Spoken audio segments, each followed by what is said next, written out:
to further material breach. And what they did was get into further material breach. And that's our judgment, and we believe that the test of the resolution has been met with respect to the appropriateness of application of serious consequences. And the Turks and the Kurds? I'm sorry. On the Turks and the situation in northern Iraq, we are in the closest consultation with the Turks, and let me say that we are very sensitive to Turkish concerns. We appreciate the fact that the Turkish government did take our request for deployments into their parliament at a difficult time for them, with a prime minister who is still coming in, so to speak. Mr. Erdogan was not the prime minister at that time. And we are in the closest touch with them now on a number of issues. One, the possibility of resubmission, and he is committed to do that at a time that he believes is appropriate. And secondly, we don't think it would be useful right now to create any additional tension on the border between Turkey and northern Iraq, and we are in discussions with them as to how to make sure that tensions can be kept at the lowest point and not to have difficulty in northern Iraq of the kind that concerns them. And we have also assured the Turks that in anything that the future might hold, we are committed to the territorial integrity of Iraq. I wanted to ask, just some personal reflections. After 1441 was passed, you were a very, very happy man, and certainly it was quite a triumph. How have you been feeling the last few weeks? When did you realize that this was not going to happen? Do you wish you'd done anything differently? Do you wish you'd traveled more, changed your tactics in any way? This legend that is out there now that Colin Powell, the first variation of it was he doesn't travel, and the next variation was he hates to travel, and the third variation was he will never travel and doesn't want to travel. You do your job by personal contact, by travel, and by the use of modern technology so that you can get more bang for the time. And so in the last 6 weeks, I have had 4 personal one-on-one meetings, direct meetings, with the French foreign minister, with the British foreign minister, with the Russian foreign minister, 5 such meetings with the Chinese foreign minister. I have gone to Davos in Switzerland, where I addressed an international setting, and at that meeting I met with the Turkish prime minister for almost 2 hours, and the incoming Turkish prime minister, Mr. Erdogan. I've had a Turkish delegation here in the department, a full delegation, the foreign minister, the finance minister, and they came to my home till midnight as we worked on the economic package. And so I believe that I have used my time properly. At the same time, I went to Asia a few weeks ago, so I travel when I believe travel is appropriate. I like to travel more. But you know, the Secretary of State has many responsibilities that he or she has to deal with, and one has to balance it all. But I assure you that I do not shrink back from traveling, and I will be traveling again soon. But any regrets, anything you would have done differently? No.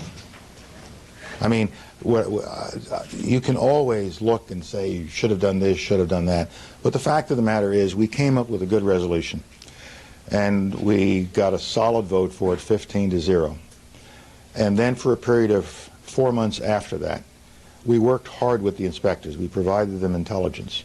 The focus really was at the UN in New York, not a lot of other places. That's where we had to concentrate our effort. And we did everything we could to try to persuade the Council that what they were seeing was not compliance. What they were seeing was passive cooperation that didn't get to the heart of the matter, which was a strategic decision by Saddam Hussein to comply. And that's what we weren't able to get, and that's what we weren't able to convince some members of the Council is what was needed in order for us to believe that Saddam Hussein was a changed regime, was leading a changed regime that was willing now to cooperate with the international community and comply with its obligations. One last one. Mr. Secretary, you said that the ultimatum would be for Saddam Hussein to leave Iraq. Is there any form of disarmament or cooperation at this stage which could save his skin? I think the time for diplomacy has passed. I think that's pretty clear. That's what the leaders were saying in the Azores yesterday. We used last evening and this morning to consult broadly around the world. We did, the British did, the Spanish did. A lot of people have been talking to each other this morning and overnight, and it became clear that it would be best at this time to withdraw the resolution, and I can think of nothing that Saddam Hussein could do diplomatically. I think that time is now over. He had his chance. He's had many chances over the last 12 years, and he has blown every one of those chances. Thank you. Thank you. And with that, President, we heard the U.S. Secretary of State Colin Powell. They're coming out and offering us some more context and a bit more detail behind the decision made to pull that draft resolution that was offered by the U.S., Spain, and Great Britain there before the UN Security Council, which is not going to be voted upon now. And the reason why that happens now, according to the Secretary of State Colin Powell here, is that it was clear that there was not enough support within the Security Council, and it was clear that at least one member, namely France, was going to veto the resolution in whatever form it took. Secretary of State Powell said that unfortunately, despite the best efforts to adjust the language in that resolution to make it more acceptable to more members, it was clear that it would be unproductive to follow through with that. We'll have some more on that coming up throughout the hour and throughout the day right here on the network, so make sure you stay with us. Oh, we certainly will. We will continue to update on these fast-breaking developments this morning. We have Dana Bash at the White House, Richard Roth at the United Nations, Nick Robertson in Baghdad, Robin Oakley in London, where the Prime Minister Tony Blair is meeting with his cabinet. Robin will fill us in a little later. First, we want to begin at the White House with Dana Bash. The president is set to speak at 8 o'clock Eastern time tonight. Dana, what will he say? Well, Carol, we are told in that speech tonight, which will be given in the Cross Hall in the White House, not in the Oval Office, he will say that the time has come for Saddam Hussein to leave the country or face military action. Ari Fleischer earlier today saying, quote, to avoid military conflict, Saddam Hussein must leave the country. That is what we are told the president will say tonight. We are also told that he will give some kind of warning, a small window for U.S. citizens and friendly foreign nationals to the United States, a small window to leave the country, to leave Iraq. It is very clearly an ultimatum to Saddam Hussein, warning that military action is imminent. That is what the president is going to say tonight. And we just heard Colin Powell, the Secretary of State, explaining that the diplomatic window they have concluded is now closed.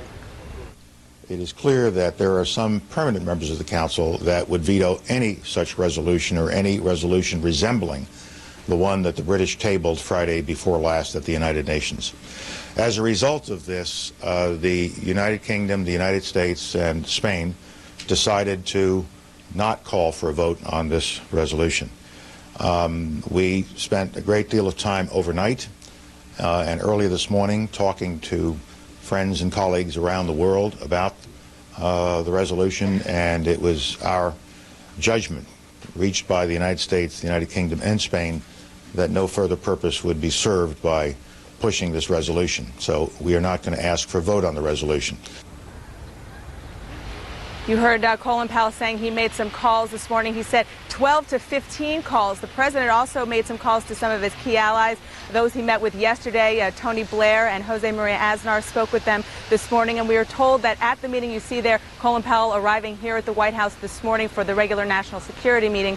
We are told that at that meeting he informed the president about the fact that he didn't think that it was going to work at the UN, that the time, as he said, for diplomatic process at the UN, it was closed. That was what they discussed in that meeting this morning. And I should also note, Carol, that we will have some other meetings here at the White House. The president will be meeting with the top congressional leaders later on this afternoon, a bipartisan meeting of the Speaker of the House, Denny Hastert, and the Senate Minority Leader, Tom Daschle, and others. He will have some other meetings with members of Congress as well, all to prepare them for the speech he will give to the nation at 8 o'clock Eastern tonight, where he will give that final ultimatum to Saddam Hussein to leave the country and give the signal to people in Iraq, U.S. citizens and other in Iraq, that it is time to leave.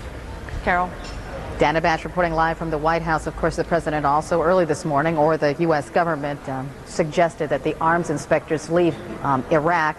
Kofi Annan ordered them to do that a little bit later this afternoon. CNN's live coverage of the president's speech will begin at 7 Eastern time, And as Dana told you, the president will be speaking to the nation, to you, at 8 o'clock Eastern Time. Leon?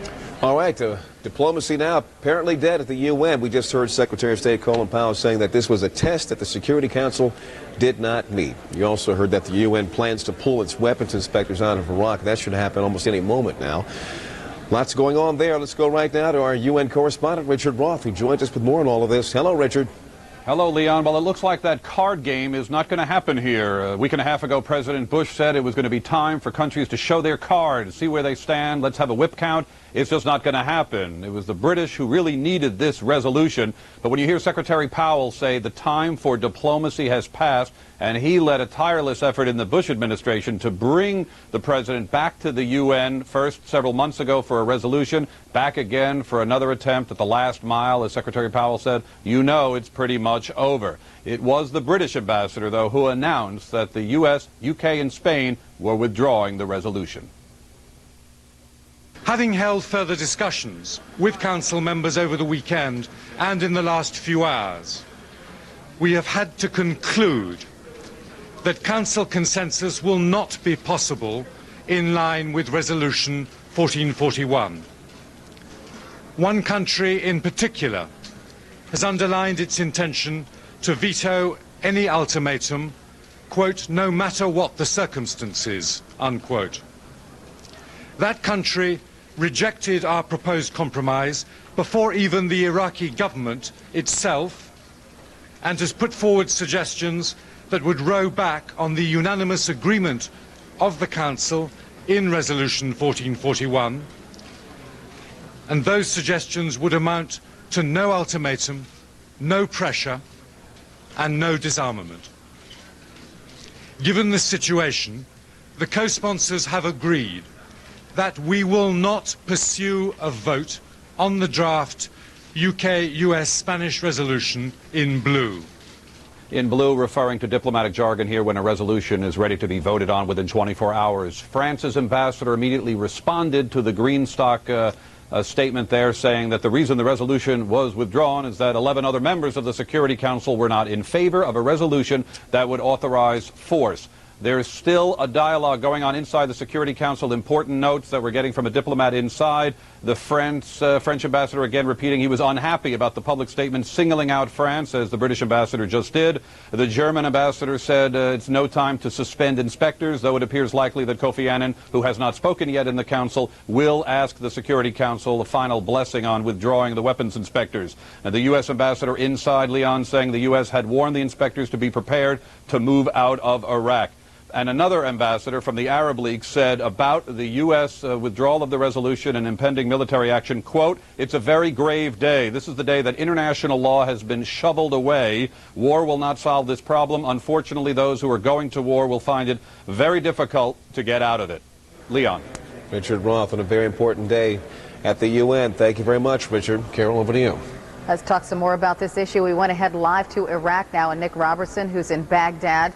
Nick, you're probably not hearing what's happening this morning, but President Bush is set to go on television 8 p.m. Eastern Time and ask Saddam to leave his country. Any possibility that he will do that?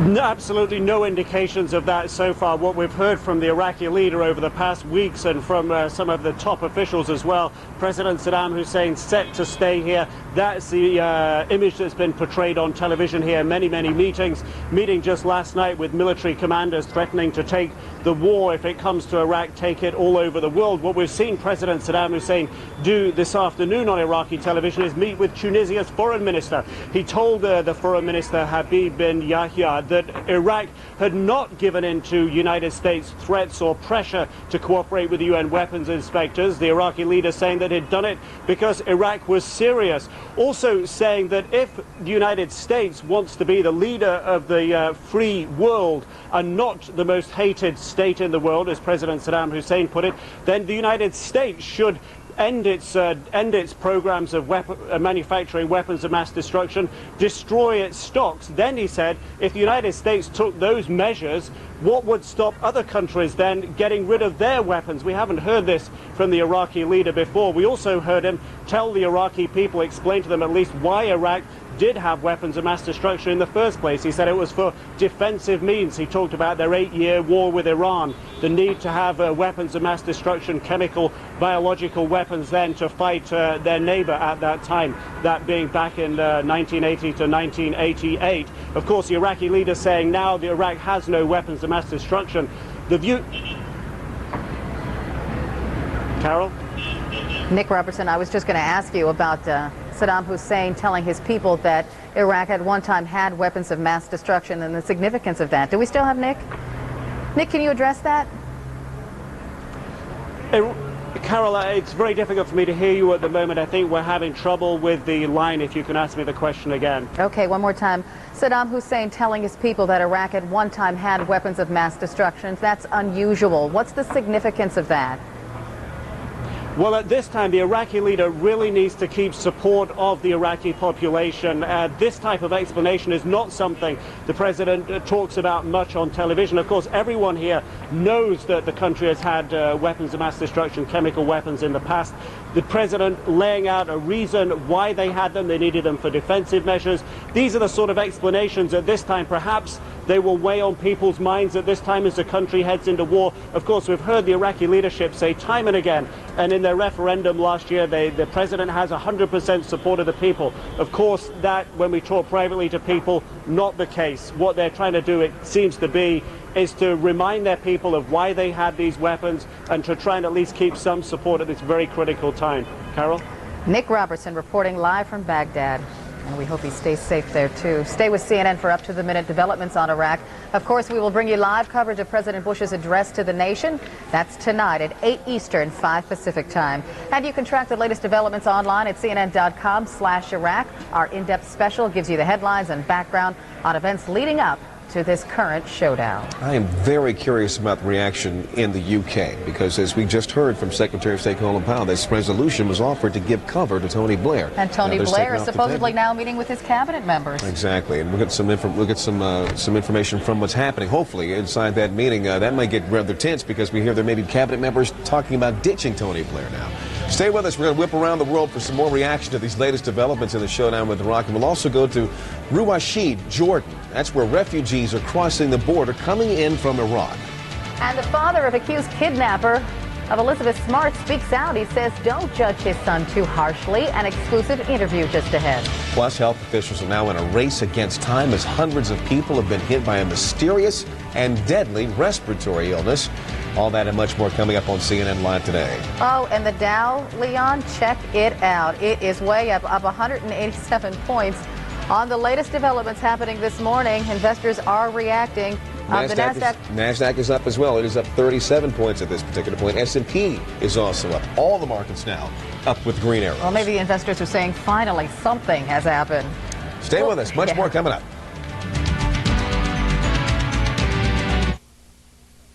Business Update is brought to you by Gateway, a better way.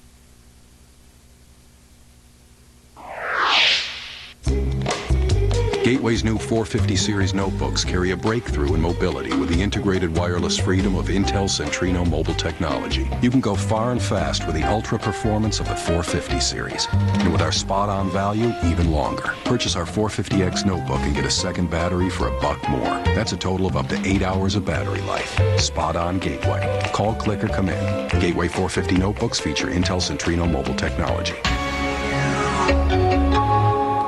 If you're in business and looking to expand, take a closer look at Ontario. We're outpacing all G7 nations in economic growth. In the last decade, we've doubled our exports. In the last 7 years, we've created over 1 million new jobs. Our corporate taxes are lower than the Great Lakes states. Our workforce is highly skilled. Our quality of life ranks with the best anywhere. Ontario is working.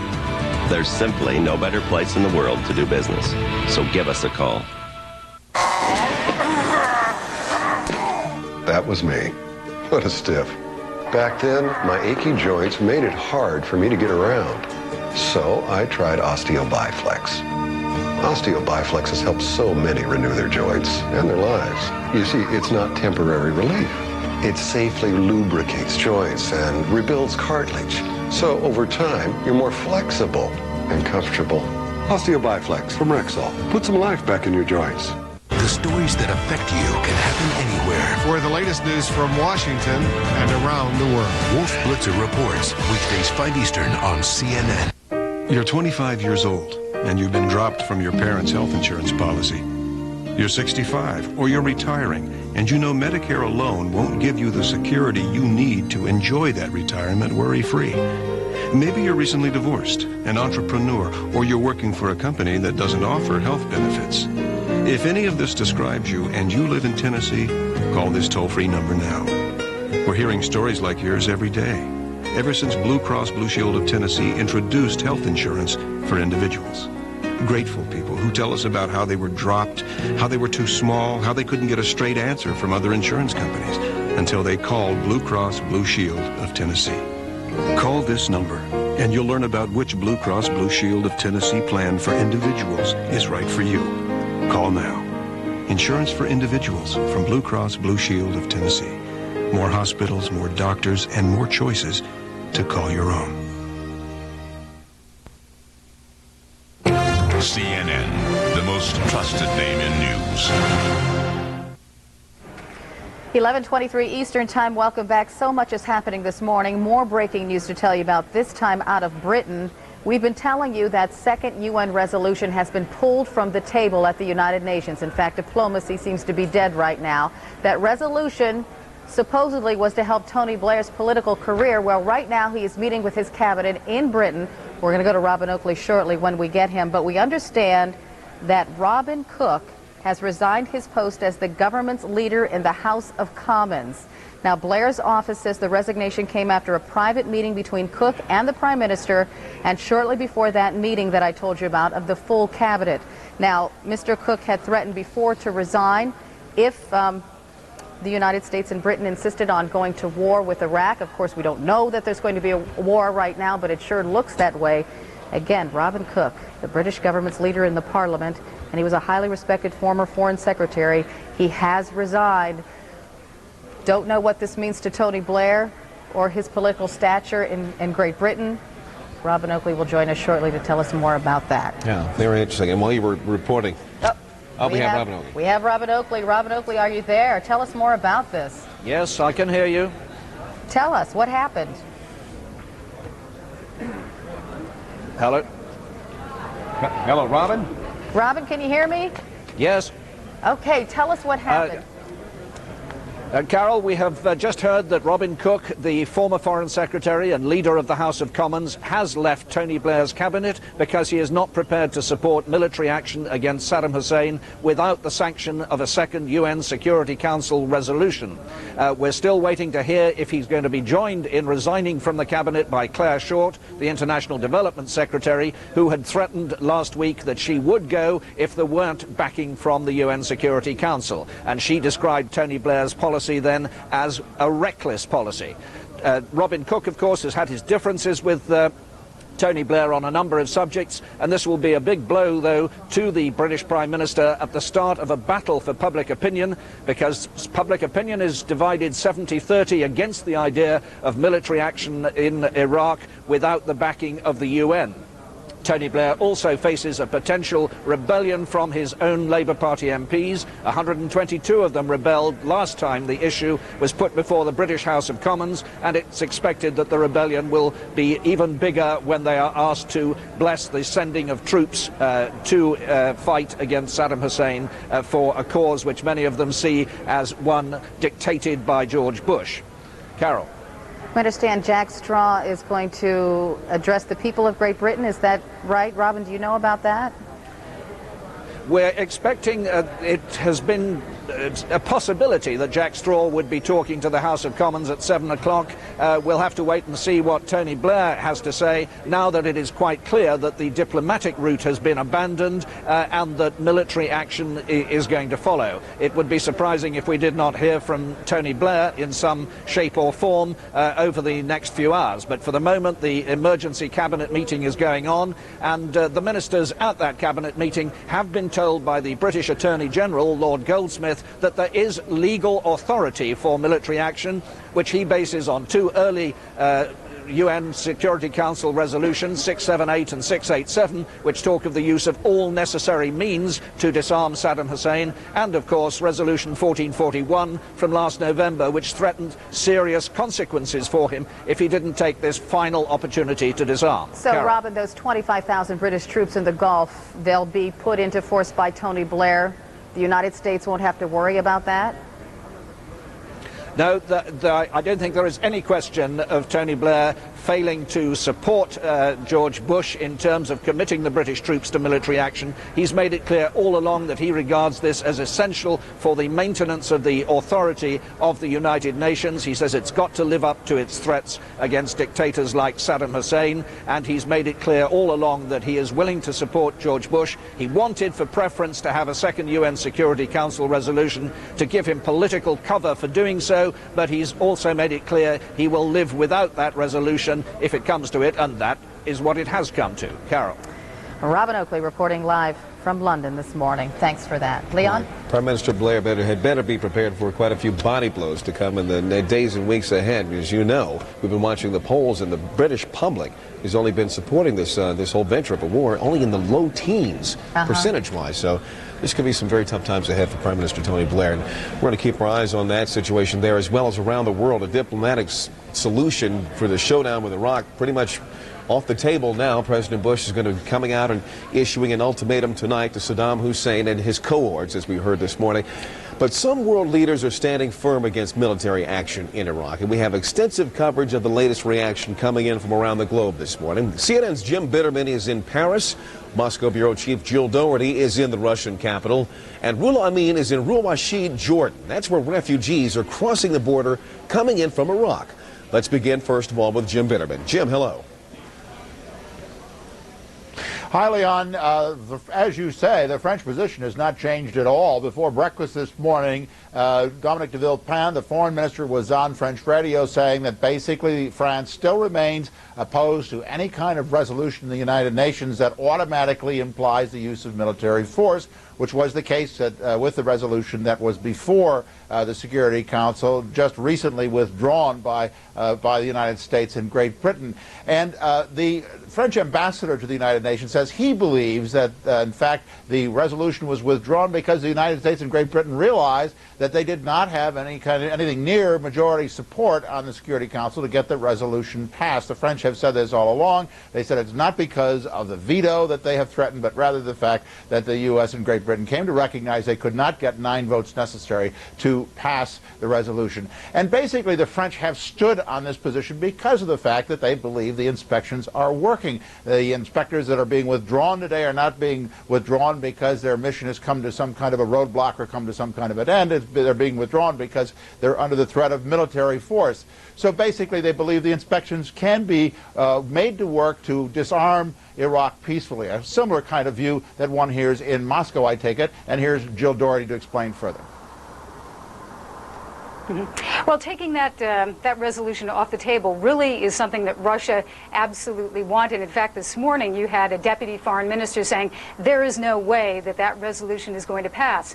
After all, the Russians did not want it. They did not want to have it pass, but on the other hand, they didn't want to use their veto and damage the relationship with the United States. So now it's not an issue. You also had some comments from President Vladimir Putin, who has maintained a studious silence over the past few weeks. He said that war in Iraq would be a mistake, and that it would be fraught with the gravest consequences, which would result in casualties and also damage the international situation. This has created some problems, of course, between the United States and Russia, but today we had some fence mending. Georgy Mamedov saying, I guess we have some technical problems here.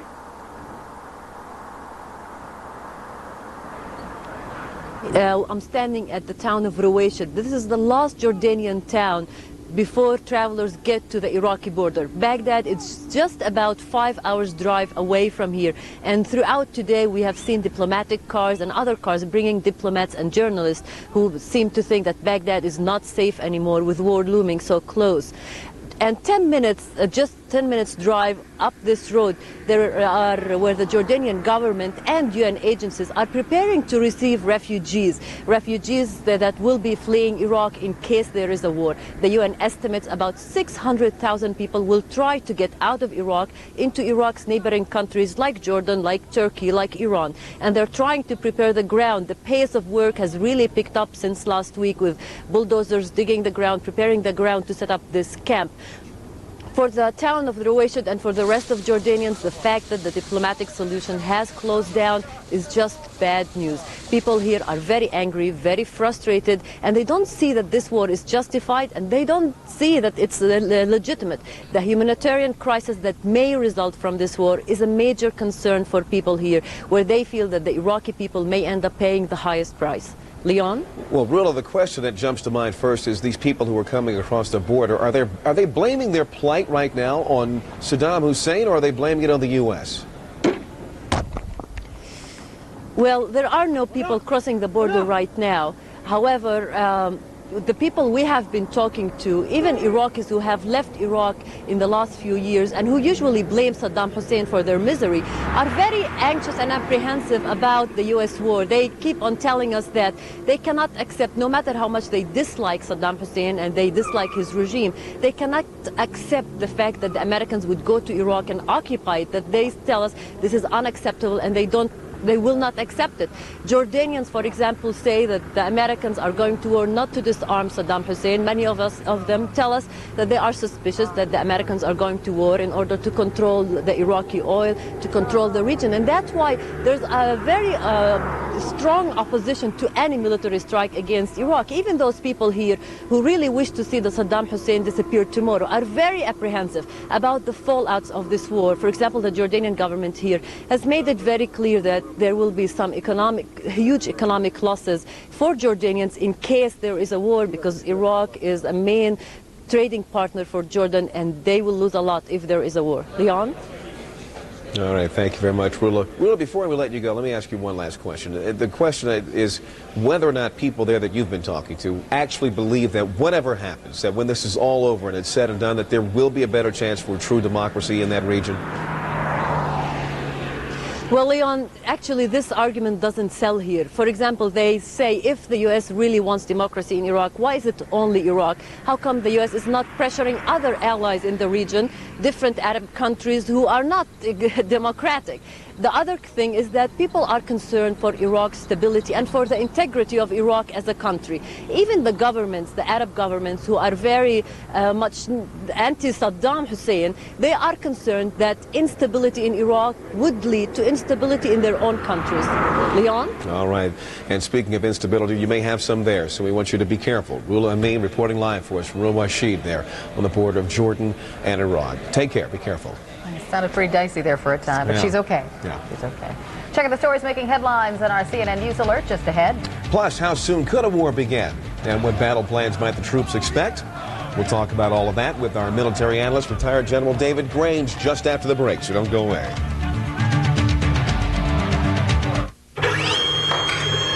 What can a pitching machine teach us about financial advisors? Working with one can leave you better prepared. At Wachovia Securities, we learn from the world around us and provide financial advice for whatever comes your way. Together, we can achieve uncommon results. Wachovia Securities. You can't tour a factory over a fax machine. You can't impress a client with just email. Not that I haven't tried. Sometimes they gotta see that winning smile. Choice Hotels offers more than 2,500 locations across the country. Because staying close to your business can take you far from your office. This smile remains undefeated. Now when you stay at any Choice Hotel, you'll earn triple miles from participating airlines. Call 800-4CHOICE. That's the power of being there. Northland's 100% juice. Northland Cranberry Grape has the refreshing goodness of 4 times as much cranberry juice as their cran grape juice drink. And Northland is refreshing. Northland 100% juice. Northland 100% juice, 100% refreshing. Introducing Create Your Own Pasta from Romano's Macaroni Grill. You can choose from 4 different pastas, 8 sauces, and delicious extras to create your own unique dish, all from only $7.99. Create your own pasta from Romano's Macaroni Grill, making life delicious. That's me with his whole family. So you on a farm? Yeah, imagine with my allergies. Go where you wanna go, do what you want. This is Trisha. Now, there's a new and different way to treat seasonal allergies. Singulair, the only seasonal allergy medicine that specifically blocks leukotrienes, an underlying cause of allergy symptoms. It's a once-a-day tablet that helps relieve a broad range of symptoms for a full 24 hours. Yeah. Side effects are generally mild and vary by age and may include headache, ear infection, sore throat, and upper respiratory infection. Ask your doctor about Singulair. Morning. Good morning. Ready to go for a tractor ride?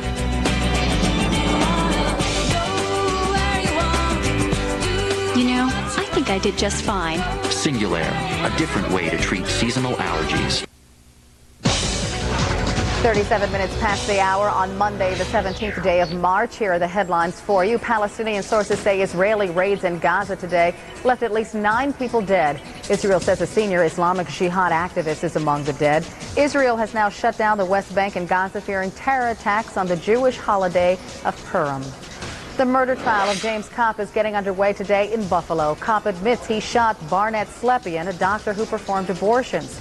Kopp waived his right to a jury trial. The judge is expected to conclude the proceedings today. And prices remain at near record highs at gas pumps across the country. Motorists are paying an average of $1.71 a gallon as prices soar in the run-up to a possible war in Iraq. And speaking of that, now here's the latest rundown on what's happening in this showdown with Iraq this hour. Here now, the latest. The U.S., Britain, and Spain have withdrawn their UN resolution on Iraq, all saying that there were not enough votes to win approval in the UN.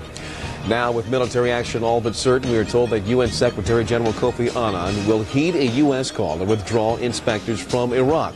We're expecting to hear as well from President Bush tonight. He'll address the nation and the world at 8 p.m. Eastern. CNN coverage of that will begin at 7 Eastern. Mr. Bush is expected to come out and deliver an ultimatum to Saddam Hussein. Leave Iraq or face war. All right, let's head live to the State Department now and check in with Andrea Koppel. Andrea, I'm sure that you were monitoring that press conference by Colin Powell. It intrigued me that he was very careful to say that any action the United States might take would be supported by international law. Why did he say that? Well, Carol, he said that because the United States, Great Britain, and Spain are not going to take military action against Iraq with the backing of the United Nations. By pulling this resolution, they are not going to have the support of the Security Council, although what they're saying is that the previous 12 years worth of resolutions, including 1441, gives them the legal basis because Saddam Hussein had not complied with those resolutions, was therefore in violation, and that gives them the right to go forward, certainly under legal guidelines. But having said that, Carol, a couple of things I'd want to point out. Secretary Powell, as you might expect, put it quite diplomatically when he said that the time for diplomacy has passed, but put more bluntly, you could also say that the last 6 months of U.S. diplomacy has failed to disarm Iraq peacefully. Instead, Secretary Powell said when we hear from the president later tonight, the president will tell the world and tell Saddam Hussein the only way left to avoid war. In his speech, he clearly will issue an ultimatum to Saddam Hussein that the only way to avoid the serious consequences that were built into 1441 is for Saddam Hussein and his immediate cohort to leave the country and to allow this matter to be resolved through the peaceful entry of force and not a conflict. Secretary Powell spent the better part of last night and this morning, Carol, talking with foreign ministers around the world. He said that his British and Spanish counterpart did the same thing, and it was only after they had the last evening and morning's worth of phone calls that they came to the decision that they were never going to get this second resolution through the UN because of strong opposition and threats from France to veto. Carol? You know, Colin Powell was asked by a reporter if he had regretted anything he'd done in the past couple of months. I mean, should he have visited countries more? Should he have boarded a plane and actually flew to that country to sit down and talk? And Mr. Powell seemed quite irritated by that question. It certainly is a sore subject. He has come under a certain degree of criticism by, for that matter, by former Secretaries of State. George Shultz just over the weekend seemed to level a certain degree of criticism at Secretary Powell, saying that perhaps if he had actually gone overseas, spent time in face-to-face meetings as he had done, that is, former Secretary of State George Shultz before the first Persian Gulf War, that perhaps diplomacy might not have failed. But Secretary Powell pointed out that he had met with many of his colleagues as many as 4 or 5 times up at the United Nations, over in Europe, and as well when he went to Asia earlier last month. And so Secretary Powell, as you might imagine, quite defensive, but he also said, Carol, that thanks to the technology of the 21st century, he's been able to keep in quite close contact. And in point of fact, the job of the Secretary of State is also to be in town to advise the President, Carol. Andrea Koppel reporting live for us from the State Department today. Leon? Well, Secretary Powell is down overseas right now, but we know who is. About 250,000 U.S. and British troops. They are overseas. They are in the Persian Gulf region right now, awaiting their orders to strike against Iraq. And it now appears those orders may come very soon. Joining us now with some insight on U.S. war planning and what we can expect to come in the coming days is CNN military analyst and retired Army Brigadier General David Grange, who is in Chicago as always. Good to see you again, General.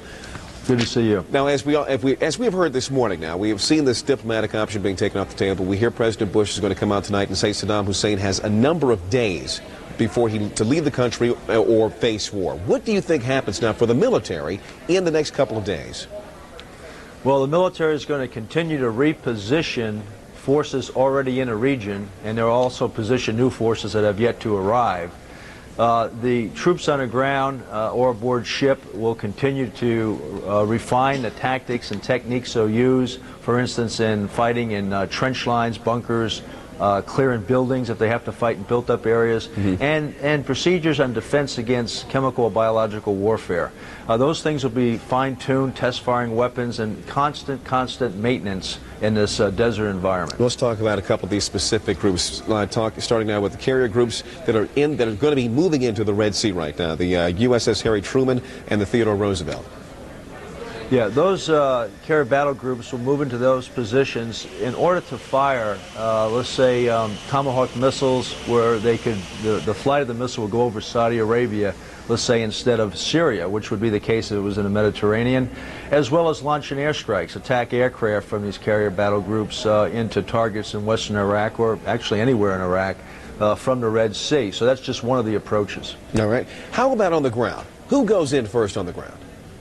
Well, it's hard to say, and I'm sure that the plan will be tweaked now and then as intelligence is developed. But you know, you have some key units already on the ground. You have the 3rd Infantry Division, called the Rock of the Marne, and the 101st Airborne Division. So you have a ground and a aerial envelopment type force, and that's probably on the western side of Kuwait. And then on the eastern side, you have the ability to put in Marines if you'd like to. With the British counterparts, and that gives you also a heavy and a light force mix. So they got two very flexible forces arrayed that either one can go in simultaneously or one right after another, but those are your leading forces. And it looks like those forces, the most resistance they're going to encounter is going to be around Baghdad. We've seen in the last few days or so, Saddam Hussein has been consolidating all of his defenses, or most of his defenses, around Baghdad right now. Why do you think he's pulling everything down from the north and up from the south? Yeah, there'll be some resistance probably on river crossing sites and some of the other villages en route to the Baghdad area, but you know, he'll want, for survivability, he's pulled forces like air defense as an example from the northern and southern no-fly zones in order to protect them from coalition aircraft.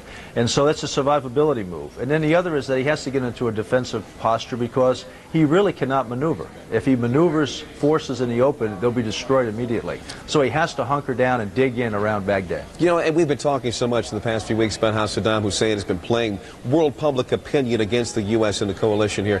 Is there any way at all to prevent him from placing people, civilians, in harm's way in a fashion in which it will have to reflect negatively on the U.S.? Is it at all possible that he may end up shooting or something or harming his own people purposely for that sort of purpose? Well, Saddam, for instance, could contaminate a village, let's say in the southern area, a Shiite village, just to contaminate an avenue of approach that the coalition forces may have to use to get to Baghdad, just to slow it down.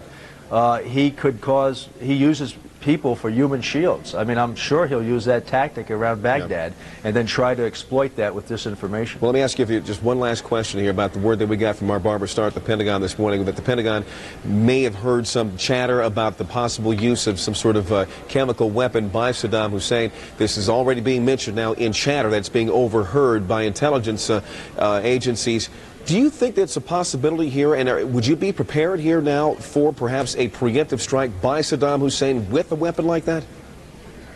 I'm sure that the coalition forces are planning for that possibility, because, this could, we're talking about when the president talks so many days before an attack, but, Saddam can start this war himself. And so, yes, I think the coalition forces have considered that and are taking precautionary measures. General David Grange, thank you very much, as always. Appreciate it. Take care. My pleasure. Carol. And with all this talk of imminent war, a protest for peace in President Bush's backyard, the Voices of America speak out, and our Maria Hinojosa is there live.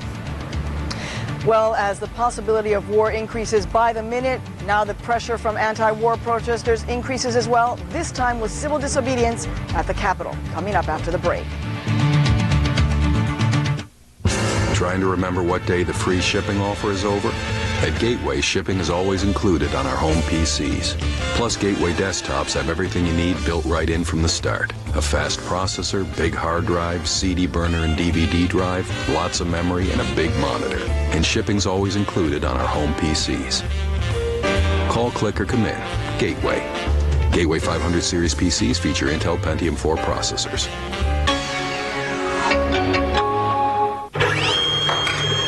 What can a pitching machine teach us about financial advisors? Working with one can leave you better prepared. At Wachovia Securities, we learn from the world around us and provide financial advice for whatever comes your way. Together, we can achieve uncommon results. Wachovia Securities. What is the Subaru all-wheel drive away? It's financing as low as 0% on the all-wheel drive Outback, 0% on the all-wheel drive WRX, 0% on the all-wheel drive Legacy, and 0% on the all-wheel drive Forester. Every Subaru is built with all-wheel drive, and every Subaru is at an all-time low through March 31st. So head to the Subaru all-wheel drive away for incredible deals on every Subaru today. It's a fact. Mortgage interest rates are at their lowest levels this year, but the likelihood of them going up in the near future is a very real possibility. If you have a first mortgage with a high interest second, now may be the time to refinance to a new low fixed rate first and end up with one low monthly payment. You can be pre-qualified online or over the telephone. No advance fees prior to closing, no cancellation fees. Do it now before the rates go up. Call 1-800-71-FIX. You can't tour a factory over a fax machine. You can't impress a client with just email. Not that I haven't tried. Sometimes they gotta see that winning smile. Choice Hotels offers more than 2,500 locations across the country. Because staying close to your business can take you far from your office. This smile remains undefeated. Now when you stay at any Choice Hotel, you'll earn triple miles from participating airlines. Call 800-4CHOICE. That's the power of being there. 11:50 Eastern Time. After a weekend of global protests against President Bush's Iraq war policy, demonstrators now plan a day of civil disobedience in Washington. CNN's Maria Hinojosa is covering the story today in the nation's capital. What's happening there now? Well, Carol, people are continuing to be arrested right behind me over the steps of the Capitol. But, you know, I've been to several demonstrations now for the several past weeks, and this one was certainly the most solemn that I've seen. Just a lot of sad-looking faces, a lot of faces looking like resignation, knowing that the possibility of war really is imminent now. Now, they started off earlier today at a church where they heard some spiritual words from the Reverend there, and then they marched through the streets down to the Capitol. They marched singing songs like "We Shall Overcome" and "America the Beautiful." And then once they made it here, they were then very peacefully arrested. They were told that if they crossed into a police line that they would then be arrested. They were approaching by maybe 3 or 4. Now, the people, they are being charged with crossing a police line, and then they are being asked to pay a $50 fee, or fine rather, and then apparently they're being released. Most of them are being led away walking. Some have been carried. Now, the first people who were arrested were a group from September 11th Families for Peaceful Tomorrows. These are all people who have lost relatives on September 11th. Many of them spoke just before they began the march today. In this war, it's just a senseless war. It's wrong. And, I mean, that's the legacy I would get from my son, that this is, it's just too complex to solve it in this fashion. As someone who lost a family member on September 11th, I know what it's like to experience shock and awe. I know what it's like to have someone killed when something comes out of the sky and kills them. And that's what we're about to do to the people in Baghdad. All right, now we know that there are 54 people who have been arrested, 23 women and 31 men. They say that they will continue. They had told us a number of about 60, so they may be just done with the civil disobedience at the Capitol that they hope inspires a week of civil disobedience, perhaps even while the war has gone on now.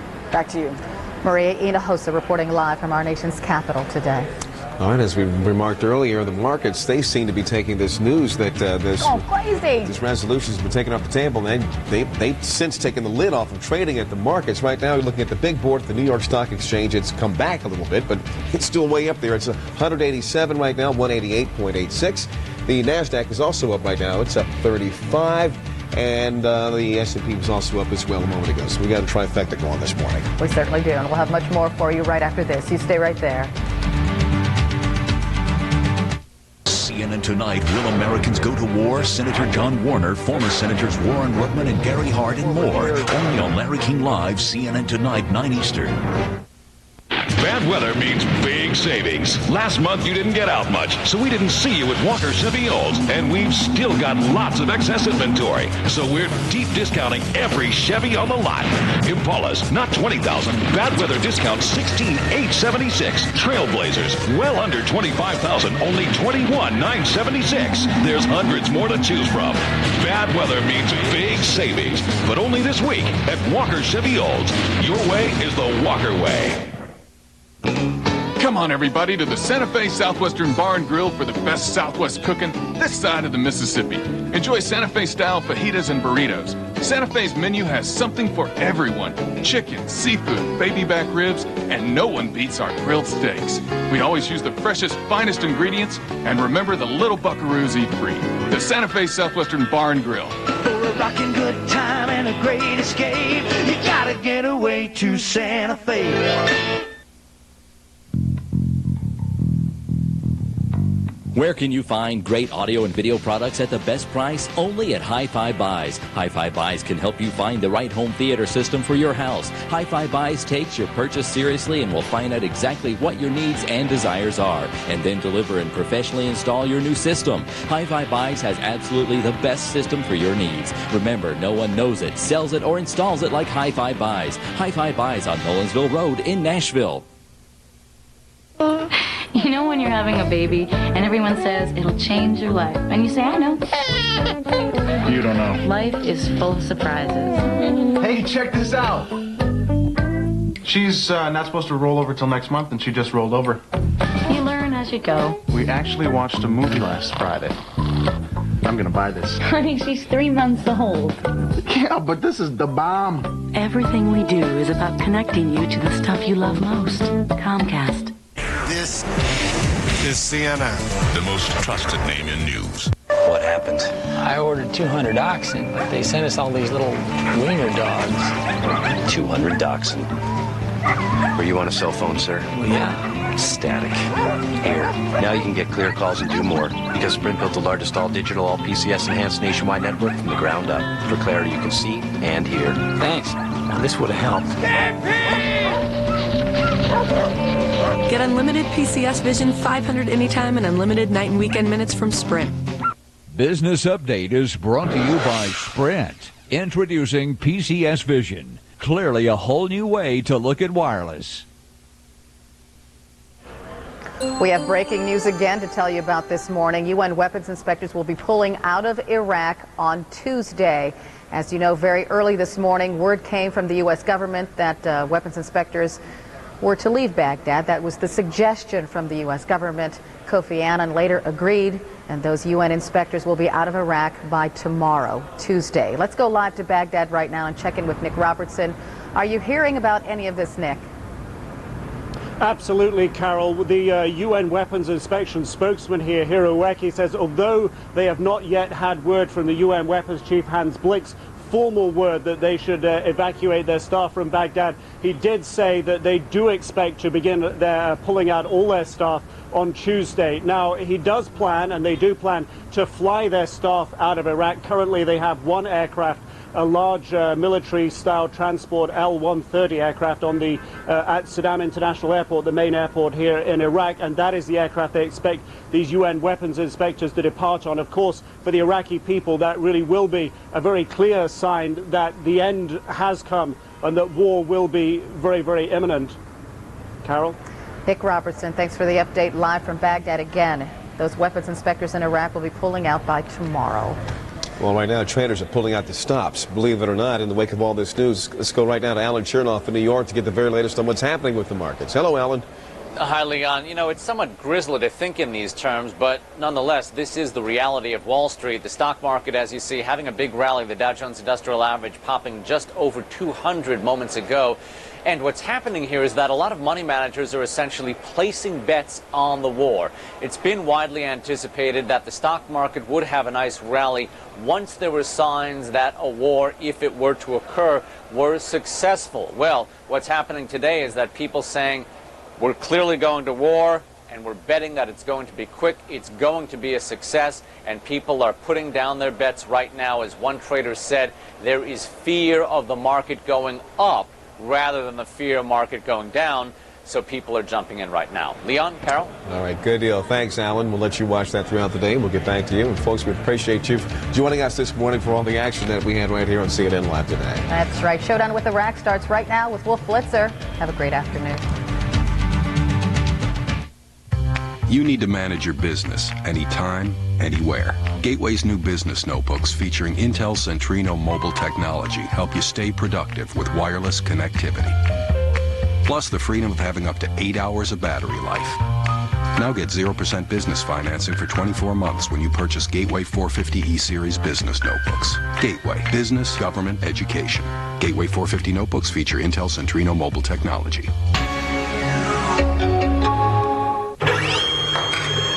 What can a pitching machine teach us about financial advisors? Working with one can leave you better prepared. At Wachovia Securities, we learn from the world around us and provide financial advice for whatever comes your way. Together, we can achieve uncommon results. Wachovia Securities.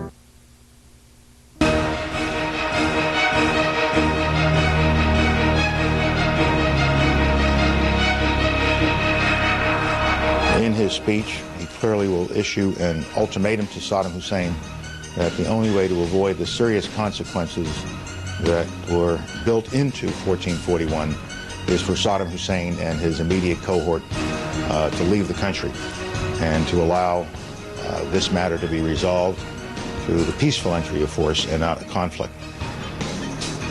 Good afternoon, everyone. Events are moving quickly on this day. President Bush has called a moment of truth for the world. I'm Anderson Cooper, in today for Wolf Blitzer at the CNN Center in Atlanta. In the last hour, as you just saw, America's top diplomat Colin Powell previewed a speech from the Commander-in-Chief. Here's what's happening right now. Mr. Bush is preparing for that speech, a nationwide address in which he'll do what the UN Security Council will not, set an ultimatum for Iraq. He won't demand disarmament, he will demand the permanent exile of Saddam Hussein. The speech is scheduled for 8 p.m. Eastern, 5 Pacific, and CNN special coverage starts 1 hour before that. Facing inevitable veto, the U.S., U.K., and Spain today withdrew the UN resolution they claim was technically unnecessary anyway. The U.S. and Britain made a point of heaping scorn on France without actually